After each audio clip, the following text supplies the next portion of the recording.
她精心打扮，偷偷来到郊外，接着上了陌生男人的车，而家里的丈夫还在呼呼大睡。夫妻俩经营着一家汽修店，日子原本过得可以，偏偏在这天，附近的工地开始大肆施工，道路阻塞，使得大量的车流全部绕路而行，夫妻俩的生计备受威胁。这下不仅没钱挣，就连吃饭也会被过往的工程车呛得满嘴黄沙。老朴愤愤不平，他来到工地想找老板说理，但因为领了赔偿金，对方根本不想理他，双方开始争执不下。老朴更是不小心撞倒了女老板的孩子，眼见老朴不依不挠，对方直接将他送进了警局。没想到的是，就连警察也是帮着女老板说话，他们威胁老朴，如果继续胡闹，一定会把他关进监狱。老朴不敢多言，只能灰溜溜地离开警局。在回家的路上，老朴遇到抛锚的汽车，出于同村人的礼貌，他本能地走上前去，只看了一眼就知道问题所在。밸브 몇 개만 바꾸면 몇 년도 탈 수 있어요。但司机却不高兴了，因为另一家的汽修师傅老王说过，这辆车已经报废，只能留着卖废铁。但老朴的善意提醒却为他招来了不幸。想到老婆的抱怨，岳父的瞧不起，老朴索性没有回家。房租要交，礼物要送，到处都要用钱，可店里却没有生意。他坐在路边，郁闷地喝起酒来，可还没送到嘴里，就被突然出现的老王一把打掉。原来是白天的事情，触碰了对方的利益。然而没成想，挨了一顿胖揍的老朴，在当天夜里就迎来了生意。一对小情侣的轮胎被扎，老朴瞅着两人条件不错，直接狮子大开口，原本只要500块搞定的事情，他要了5000块。男孩大骂他坐地起价，但老朴毫不在意，因为离开这里，他们也无处可去，只能乖乖付钱。老朴看着手里的钞票，突然计上心头，因为他仔细看过对方的轮胎，只是被贴片划了一下。如果有更多的车子被划，这不就有的忙了吗？于是趁着半夜没人，老朴将铁片撒在了路上，只要有车子经过，肯定就会爆胎。而自己家的汽修店离这里最近，生意肯定是他们的。可他万万没有想到，第二天就出事了。一位官员亲自找上门，老朴以为钉子被人发现，害怕到不行，可对方竟是来修车的。老朴仔细一看，这轮胎被划破了，看来是昨晚的钉子派上了用场。为了讨好当官的，老朴修好车就没有要钱，可对方还是拿出一沓钞票给了他。老朴知道好日子就要来了，老婆一张张数着钞票，也不再抱怨穷苦的生活。然而没过多久，这种小幸福就消失了。来往的车子越来越多，却没有一辆是来修车的。老朴不禁满脸困惑。他来到撒钉子的路上，却发现钉子都不见了。就在这时，一辆大卡迅速驶过，弹走了地上的钉子。老朴恍然大悟，原来是这帮人惹的祸。但他很快想到办法。到了晚上，老朴把钉子重新加工，重新撒到了路上。偏偏就在这时，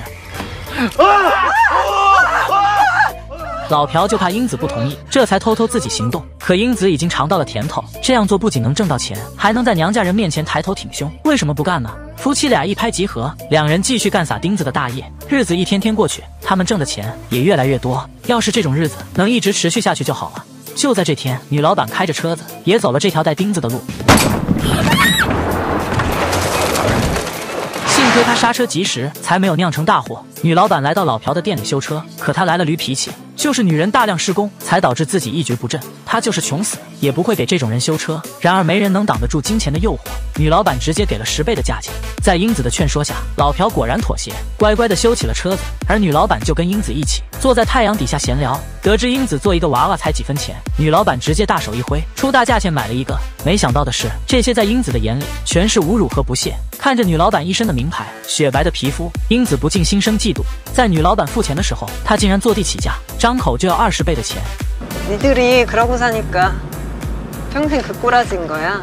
英子的虚荣心开始极度作祟，女人一旦认真起来，会比男人更加疯狂。当天夜里，英子提醒丈夫，不如把铁片换成钉子，用锤子砸进地里，这样一来不但更有效果，还不用每天半夜起来撒铁片。老朴一时间被冲昏了头脑。当天夜里，他们就把膨胀螺丝砸进地面，然后又砸进钉子。然而谁也没有想到，第二天一早，老朴就被警察带进警局。原来女老板的孩子被绑票了，而唯一有过节的人就是老朴。但因为证据不足，老朴很快被无罪释放。但警察却认定他有问题，因为做了亏心事，误以为砸钉子的事情被人发现。他不安的双手使劲攥紧了裤子，而警察刚好看到这一幕。他们想了个办法，那就是让死对头老王来监视嫌疑人老朴。老王本就眼红老朴生意火爆，更是不遗余力地盯着他们一家。就在这天夜里，英子独自出来种钉子，却被躲在暗处的老王发现。第二天，老王悄悄找到英子，问她需不需要帮忙买钉子。英子直接吓坏了，看来事情已经被人发现。老王本就垂涎英子许久，直言不想坐牢也行，除非答应跟他相好。英子没有说话，转身就走。可当天夜里，他却怎么都睡不着。他问老朴，如果事情被人发现怎么办？可老朴眼睛都没有睁开。为了能够继续挣钱，英子一早起床，她精心打扮一番，就找到了老王。就这样，英子为了保住事业，委身了老王，而老朴什么都不知道，每天依旧忙着修车。有时候他也奇怪，为什么妻子出门的时间越来越频繁，买的衣服也越来越多。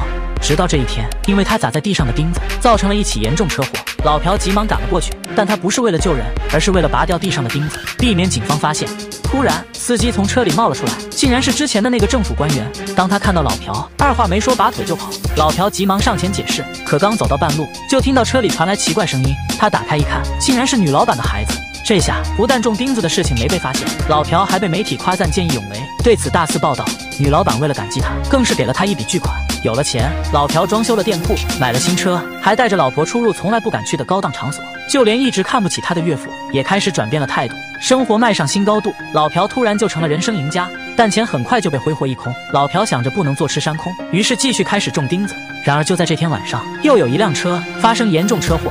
当老朴听说有个小女孩被撞了的时候，他突然就担心起来，因为在自己穷困潦倒的时候，是那个小女孩免费拿给他一瓶酒。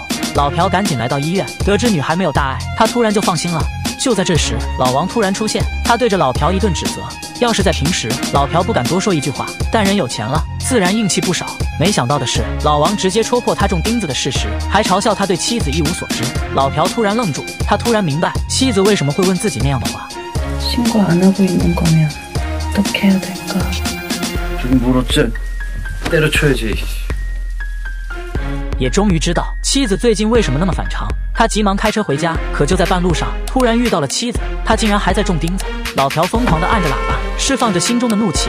回到家里，他把种钉子赚的钱全部拿了出来，狠狠地撕碎。但妻子却百般阻挠，因为他已经无法忍受没钱的日子。老朴自知罪孽深重，他连夜赶到路上，试图拔出所有的钉子，但他们却牢牢钉在地上。而这些钉子，就像人生中已经犯下的错误，再也无法挽回。